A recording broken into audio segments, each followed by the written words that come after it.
कर दोन्ही कटीवर गळा वैजयंती हार, कानी कुंडले मकर शिव शोभे शिरावर, शांत भाव नेत्रांवर मंद हास्य मुखावर, तेज लावण्य सुंदर प्रभा नील सुभोवार। जय जय रामकृष्ण हरी माऊली। मी रुबीना पठाण। झी 24 तासच्या आनंदवारीत तुमचं स्वागत। काल संत ज्ञानेश्वर माऊलींची पालखी वारीची सर्वात अवघड वाट समजला जाणारा दिवे घाट सर करत सासवडला पोहोचल्याचं आपण पाहिलं। तर विठ्ठलाच्या जयघोषात माऊलींच्या पालखीसह लाखो वारकऱ्यांनी सासवड नगरीत प्रवेश केला। दिवे घाटातील ती दृश्य डोळ्यांची पारणं फेडणारीच होती आणि ती झी 24 तासच्या प्रेक्षकांना घर बसला याची डोळा अनुभवायला मिळाली। याचा आम्हाला मनस्वी आनंद आहे आणि आज देखील अशीच डोळ्यांची पारणं फेडणारी आणि तुमच्या कानांना सुखद अनुभव देणारी वारी संदर्भातली इत्यंभूत माहिती घेऊन आम्ही आलोय खास तुमच्यासाठी आनंदवारी या खास कार्यक्रमाच्या माध्यमातून।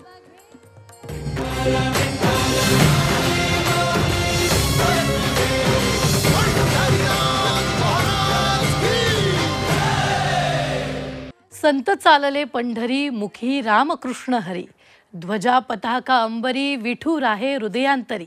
संत श्रेष्ठ तुकाराम महाराज पालखी सोहळ्यातील वारकऱ्यांसाठी परंपरेनुसार पिठलं भाकरीचा जोरदार बेत आखण्यात आला।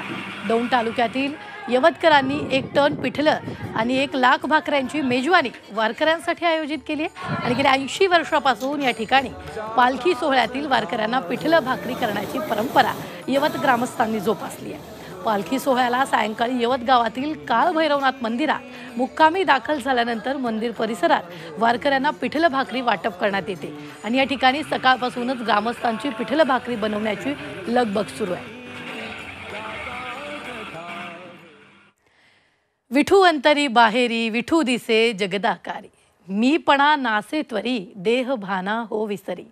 असंच काहीसं चित्र पाहायला मिळतंय बारामतीच्या प्रणिता चव्हाण हिच्या पेंटिंगमधून। माऊलींची पालखी काल दिवे घाटातून सासवडच्या दिशेनं मार्गस्थ होतानाचा विलोभनीय क्षण पाहण्यासाठी लाखो वारकऱ्यांची गर्दी केली।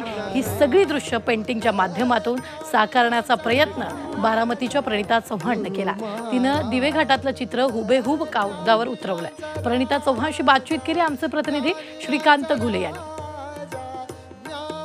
मंडळी असं म्हणतात की एखादं चित्र हे 1000 शब्दांचं काम करतं, इतकी ताकद त्या चित्रामध्ये असते।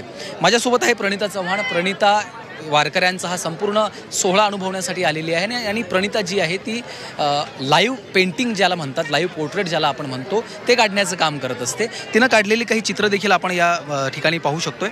प्रणिता मला सांग, हे जे लाईव्ह पेंटिंग तू केलेलं आहेस याची सुरुवात कशी झाली? आपण हे करावं असं तुला कधी वाटलं आणि तुझा आतापर्यंतचा थोडक्यात प्रवास? आधी तुझं नाव सांग। माझं नाव प्रणिता चव्हाण आहे। मी बाय प्रोफेशन एक आर्किटेक्ट आहे, पण आवड म्हणून मी पेंटिंग लहानपणापासून करते। प्रोफेशनली असं काही शिक्षण घेतलं नाही आहे, पण मी प्रॅक्टिस करत राहिले। मला खूप आवड होती।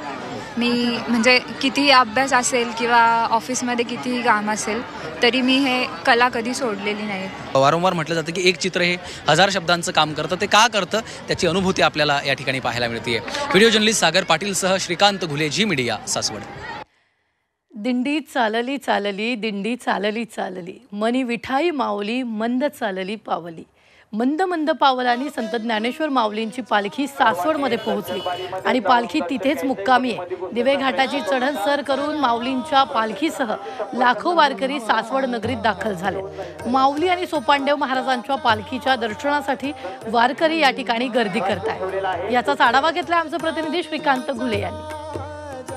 रामकृष्ण हरी मंडळी, आम्ही आज आहोत सासवडमध्ये आज संत श्रेष्ठ श्री ज्ञानेश्वर महाराजांची पालखी मुक्कामी आहे। माऊलींचे धाकटे बंधू श्री संत सोपानदेव महाराजांच्या सासवड नगरीमध्ये कालच माऊलींच्या पालखीचं आगमन झालेलं आहे आणि त्या आगमनानंतर आज दिवसभर माऊलींच्या पालखीचा जो विसावा आहे, मुक्काम आहे, तो सासवडमध्ये असणार आहे। आपण पाहतोय ही दृश्य माऊलींच्या पालखी रथाची आहेत आणि याच ठिकाणी असलेल्या मंदिरामध्ये माऊलींच्या पालखी ज्या आहे, माऊलींच्या पादुका ज्या आहेत त्या दर्शनासाठी ठेवण्यात आलेल्या आहेत आणि आज दिवसभर माऊलींच्या पालखीचं दर्शन घेण्यासाठी, माऊलींच्या पादुकांचं दर्शन घेण्यासाठी झालेली लाखो वारकऱ्यांची ही गर्दी आपण पाहतो आहे। आज माऊलींचे धाकटे बंधू श्री संत सोपानदेव महाराजांची पालखी देखील आज जी आहे ती थोड्याच वेळात आता पंढरीकडे प्रस्थान ठेवणार आहे आणि त्या त्यापूर्वी आता विविध कार्यक्रमांचं देखील आयोजन आपण पाहतो या ठिकाणी करण्यात आलेलं आहे आणि माऊलींच्या पालखी रथाचं, माऊलींच्या पालखीच्या पादुकांचं दर्शन घेण्यासाठी झालेली ही सगळी गर्दी आपण पाहतोय. व्हिडिओ जर्नलिस्ट सागर पाटीलसह श्रीकांत घुले, झी मीडिया,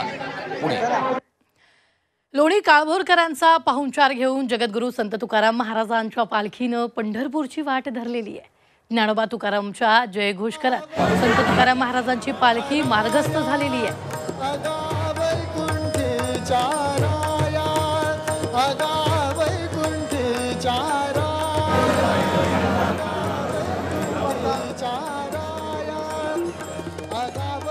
श्री संत सोपानदेव महाराजांची पालखी आज सासवड इथून पंढरीच्या दिशेने प्रस्थान ठेवणार आहे. अभिषेक आणि महापूजा झाल्यानंतर पालखीची मंदिर प्रदक्षिणा होईल आणि त्यानंतर देऊळवाड्यातून पालखी सासवड शहरातून जेजुरी नाका इथं जाईल. सासवड नगरपालिकेच्या वतीनं सर्वांचं स्वागत होऊन पालखी सोहळा प्रस्थान ठेवेल आणि पालखीचा दुपारचा विसावा पिंपळे इथं असेल तर पालखीचा आजचा मुक्काम पांगार इथं असेल. श्री क्षेत्र पिंपळणीच्या संत निळोबारायांच्या पालखीचं आज पंढरपूरकडे प्रस्थान झालंय. प्रस्थानाचं कीर्तन झाल्यावर अण्णा हजारेंच्या हस्ते पादुका पूजन करण्यात आलंय. मानाच्या सोहळ्याचं हे 9वं वर्ष आहे. निळोबारायांच्या या सोहळ्याला अक्षरशः भाविकांचा महापूर आलाय. पुण्यातील रायरेश्वर किल्ल्यावरील दिंडीचं पंढरपूरकडे प्रस्थान झालंय.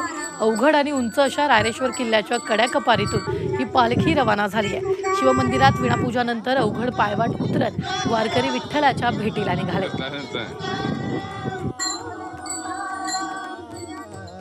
आषाढी वारी निमित्तानं दगडांपासून मूर्ती घडवणाऱ्या कारगिरांची लगबग सुरू आहे. वारी दरम्यान या मूर्ती विक्रीसाठी ठेवल्या जातात. पंढरपुरात 6 महिन्यांपासून मूर्ती बनवण्याची तयारी सुरू असते, तर 1 फुटापासून ते 5 फुटांपर्यंतच्या मूर्ती तयार केल्या जातात.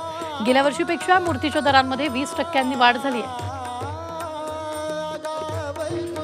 पंढरपुरात चंद्रभागा नदीत होडीतून नौका विहार करताना आता आणखी खबरदारी घेण्यात येणार आहे. सोलापूरचे जिल्हाधिकारी कुमार आशीर्वाद यांनी जिल्हा नियोजन निधीमधून 1000 लाईफ जॅकेट होडी चालकांना देण्याचं ठरवलंय.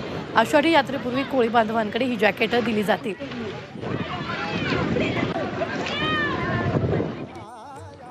तर आता वारकऱ्यांसाठी कामाची बातमी आहे, कारण पंढरपूरला आषाढी कार्तिकी निमित्त जाणाऱ्या आणि परत येणाऱ्या पालख्या वाहनांना टोल माफ असणार आहे.